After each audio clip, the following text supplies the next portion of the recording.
Good evening, ladies and gents, back with another patch notes video. We've not had a weekly patch for a little while now. Hopefully they're going to be coming out each week after tomorrow. So this is a free weekly update as ever for Conquerors Blade, and with it comes some new masteries as well, which you are going to be wanting to know about. So I'm just going to read through all these patch notes right now. This is everything that is happening tomorrow in the maintenance update, so just stick me on in the background. I read all these patch notes so you don't have to. Firstly, we are getting some new content. We are getting the seasonal Doctrine Challenge event. More information regarding this event will be provided on January the 11th. Sakura Kitsune attire chest, Supreme Simeon spear chest, Merchant's Trove, update the exchange store, and update the Doctrine excavation site.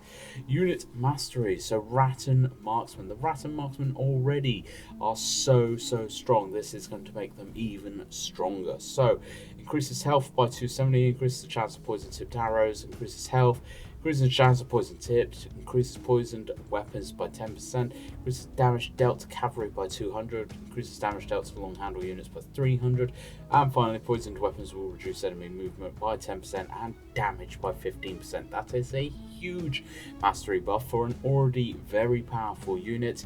Rattan Marksman, I think we are going to be seeing a lot of these being played when they get mastery tomorrow.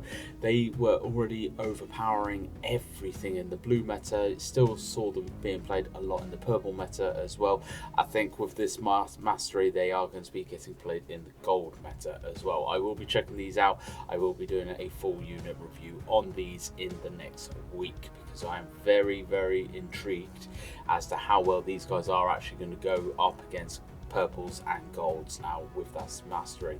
The other unit, not so exciting, but the Iron Cap Scout Cavalry that have had their slashing armor penetration increase, health increase, slashing damage increase, health increase. They've added a new skill where Iron Cap Scout Cavalry quickly initiates several charges towards the current enemy, increases damage dealt, increases charge damage, and rampage cooldown reduced by 5 seconds. So fairly decent. I think the Iron Cap Scout Cavalry are a green unit, so it's going to be I don't know if it's going to be enough to really get them played much, but any kind of mastery is a good thing. Hopefully they will really start pushing this out again, because it has been a little bit slow and a bit quiet on the mastery front in the past couple of months. Hopefully they're going to really start pushing this out again, because this is really going to change the balance of the game and bring a lot of the units back up into the meta. Few other bits, so they have a salvage function improvement, so it's squad to the life improvement, which I think is going to be very useful. Salvage function has improved according to player feedback. Items in the inventory can now be salvaged in the world map. Daily quest submission. Daily quests can now be submitted directly via the L quest menu without speaking to the sheriff. You are not now going to have to run over to the sheriff, try and find him in the huge horde of people, and then hand in your quest. You can just do that from the L menu now, which is good. So the Percival's Royal Guards, this is the tier 4 unit of this season. They have had a massive buff. Their unit size has increased from 24 to 30. The unit ammunition increased from 96 to 120. Position of the Shieldtron formation has been optimized to ensure a tightest defense. Optimize the casting logic of charge and throw, which now automatically throws a javelin when the skill charging time is complete. After throw javelin and charge and throw end, Percival's Royal Guards continue to maintain formation status, awaiting the next command. I have not yet unlocked these because I was hearing that they are definitely not worth the unlock. However, with this buff coming tomorrow in the maintenance, it's going to be interesting to see if now they are worth unlocking. Bug fixes, there are lots of them. So, resolved an issue with the zip line in Conquerors Blade siege battles would overlap. Resolved an issue where dual blades may not trigger rear attacks when using marked for death. Resolved an issue where the food transfer may fail in the world map. Resolved an issue of abnormal cursor image after clicking on the purchase button of Season Battle Pass. Fixed the display issue of the skill with the HP recovery effect where the damage numbers seen by the target and attacker were different after hitting. Resolved an issue of possible upward movement of optimal cover and shoot trajectory. One of my housemates was having a real trouble with this the other day. Resolved an issue where the formation order may fail when designated javelineers engage in close combat in the phalanx formation. Resolved an issue where right-clicking the Universal Challenge voucher cannot jump to the Seasonal Unit Challenge menu.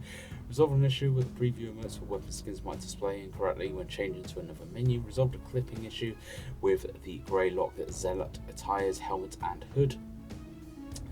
Adjusted disconnection logic where a unit will retreat after the player disconnects. Resolved an issue where the Clash of Shields skill effect was missing when the Longsword and Shield hero activates their Imperial Knight 4-piece set attributes and wears the Avenging Angel Longsword and Shield weapon skins. Resolved an issue where the maximum damage display for piercing, slash, and blunt damage was incorrect for the Reforge Azana's Greetings. Resolved an issue where the description of the Skirmisher 4-piece set effect did not correspond to the actual effects. Resolved an issue where the unit training node menu does not disappear after entering battles. Resolved an issue where some heroes would tremble abnormally when charging up an attack while riding. Resolved an issue where the winged hussars would occasionally fail to cause damage during a charge attack on slopes. Resolved an issue with the special effect for pursuit battles on the world map. Resolved an issue with the quantity of raw leather required to forge the military advisor's armor was incorrect. Resolved an issue where the return gift menu does not disappear after all rewards have been claimed. Resolved an issue where there's no notice when the nickname contains special characters during the use of a new identity. Resolved an issue where the right side quest menu does not refresh after completing quests through the L menu.